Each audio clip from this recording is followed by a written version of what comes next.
केंद्रीय नागर विमानन मंत्री माननीय श्री ज्योतिरादित्य सिंधिया जी,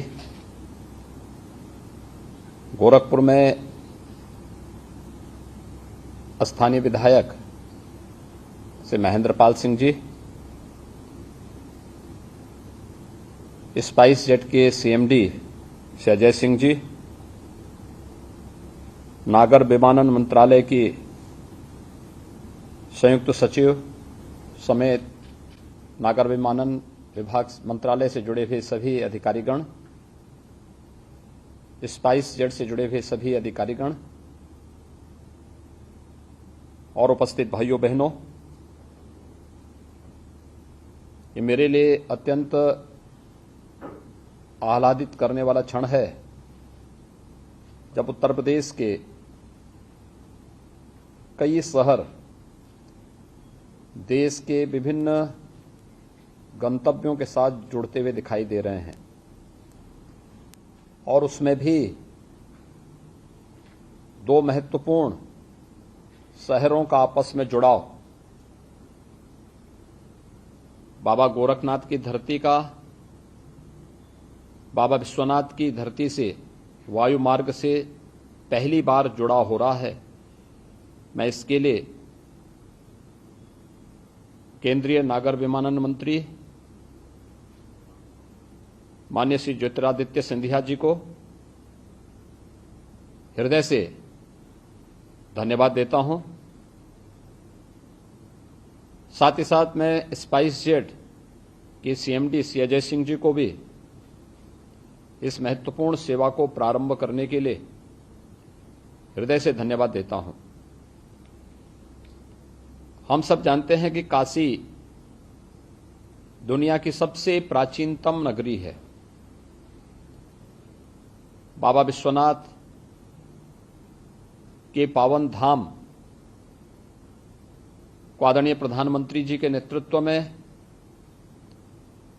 आज जिस प्रकार का भव्य और दिव्य स्वरूप दिया गया है, कौन ऐसा भारतीय होगा जो काशी आने के लिए अपने आप को न तैयार कर रहा हो। लेकिन आज के समय में बेहतरीन कनेक्टिविटी न केवल समय की बचत करता है बल्कि ढेर सारी उन संभावनाओं को जो हमें रोजगार के साथ और उस क्षेत्र के समग्र विकास के साथ भी जोड़ता है। हम लोगों ने इसे बहुत नजदीक से महसूस किया है।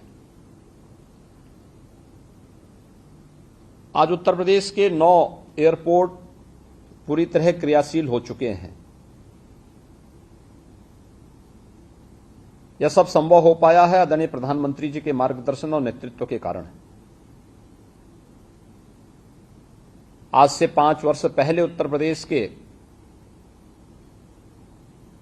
जो 4 एयरपोर्ट क्रियाशील थे, उनमें से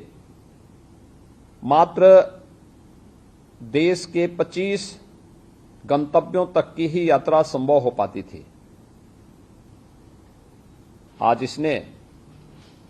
आज देश के अंदर वायु क्षेत्र में जिस तेजी के साथ विकास हुआ है, उत्तर प्रदेश आज उसका एक बेहतरीन उदाहरण प्रस्तुत कर रहा है। हम वर्तमान में प्रदेश में 75 गंतव्यों तक उत्तर प्रदेश से प्रदेश के और देश के विभिन्न शहरों की यात्रा कर सकते हैं। उत्तर प्रदेश के अंदर देश के एयर कनेक्टिविटी में काफी परिवर्तन विगत 5 वर्षों के दौरान हुआ है और सही मायने तो उत्तर प्रदेश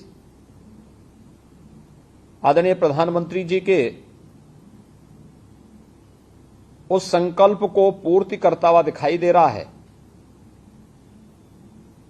जिसमें उन्होंने कहा था कि एक हवाई चप्पल पहनने वाला भी हवाई जहाज की यात्रा करेगा। आज जब हम लोग चित्रकूट में सोनभद्र, जो देश का सर्वाधिक जनजातीय बाहुल्य क्षेत्र है, वहां पर एयरपोर्ट का बनना, श्रावस्ती, महात्मा बुद्ध ने जहां पर सर्वाधिक अपने आध्यात्मिक साधना के चातुर्मास व्यतीत किए थे, भगवान बुद्ध की महापरिनिर्वाण स्थली कुशीनगर में अंतर्राष्ट्रीय हवाई अड्डे का क्रियाशील होना और उत्तर प्रदेश के अंदर वाराणसी हो, लखनऊ हो या हमारे वर्तमान में निर्माणाधीन जेवर इंटरनेशनल एयरपोर्ट नोएडा या फिर अयोध्या में निर्माणाधीन जो हमारा एयरपोर्ट है, ये सभी उत्तर प्रदेश के विकास की एक नई कहानी कहते हैं। वायु सेवा न केवल व्यक्ति के आवागमन को आसान करती है, बल्कि वहां के समग्र विकास को भी एक नई गति देती है। उत्तर प्रदेश के अंदर पिछले 5 वर्ष के अंदर विकास की जो एक नई दौड़ प्रारंभ हुई है, इसमें यहां पर विकसित हुए एयरपोर्ट्स और भारत सरकार के सहयोग के कारण ही ये सब संभव हो पाया है। रोजगार की अनेक संभावनाएं विकसित हुई हैं, पर्यटन के अवसर विकसित हुए हैं और मैं विश्वास के साथ कह सकता हूं कि आज उत्तर प्रदेश से प्रदेश के अंदर और देश के अंदर 6 गंतव्यों तक की ये वायु यात्रा, वायु सेवा का प्रारंभ होना इस विकास की कहानी को एक नई ऊंचाइयां प्रदान करने में सहायक होगा। बाबा विश्वनाथ का धाम आज बाबा गोरखनाथ के धाम से वायु मार्ग से जुड़ रहा है और साथ ही साथ ये मेरे लिए अत्यंत प्रसन्नता का विषय है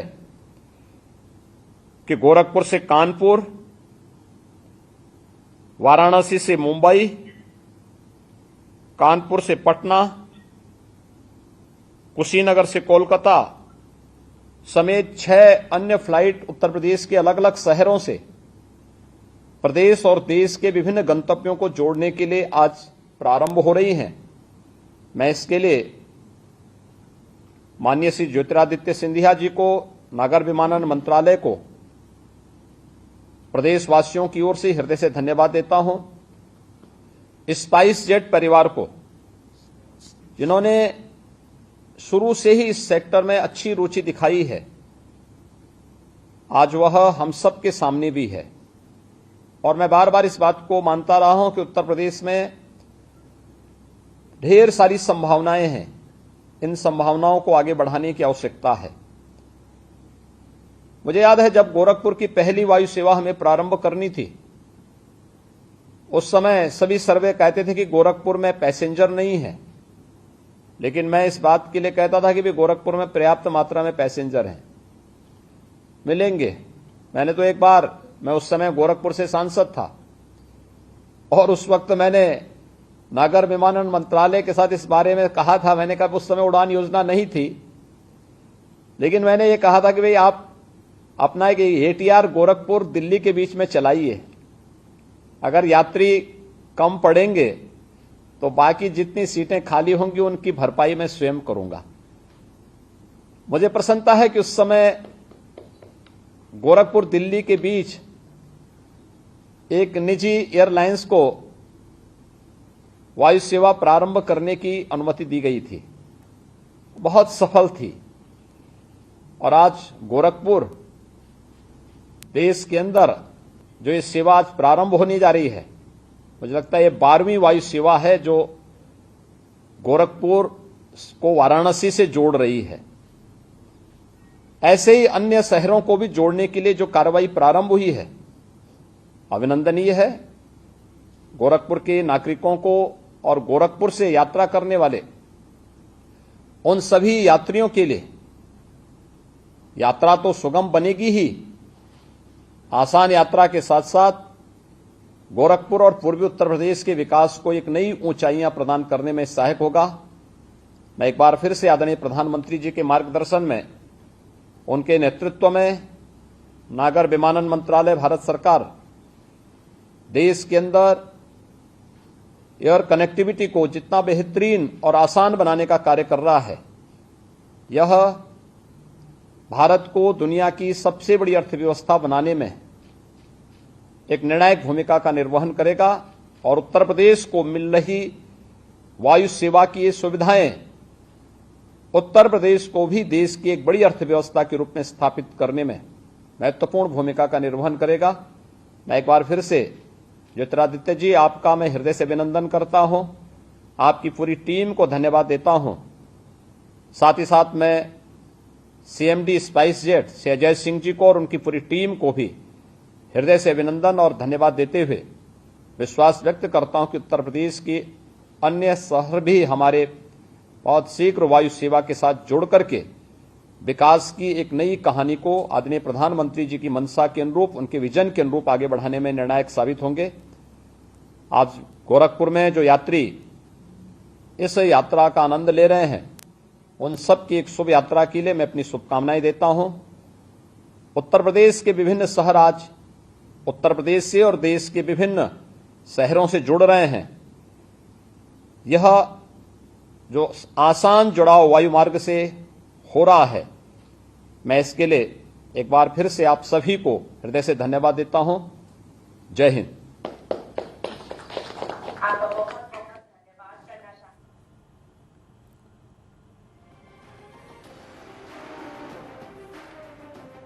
तो फ्लाइट सेवा का शुभारंभ यहां